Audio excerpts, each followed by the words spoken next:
तारीख कायनात में पहली बार कुदरत का एक करिश्मा मेक्सिको में मौजूद समंदर के साहिल पर देखने को मिला।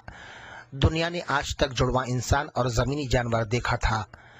पानी में पाई जाने वाली मखलूक को जुड़वा आज तक कायनात के किसी फर्द ने नहीं देखा। तारीख में पहली बार मेक्सिको के समंदर के किनारे जुड़वा वेल मछली मुर्दा हालत में पाई गई।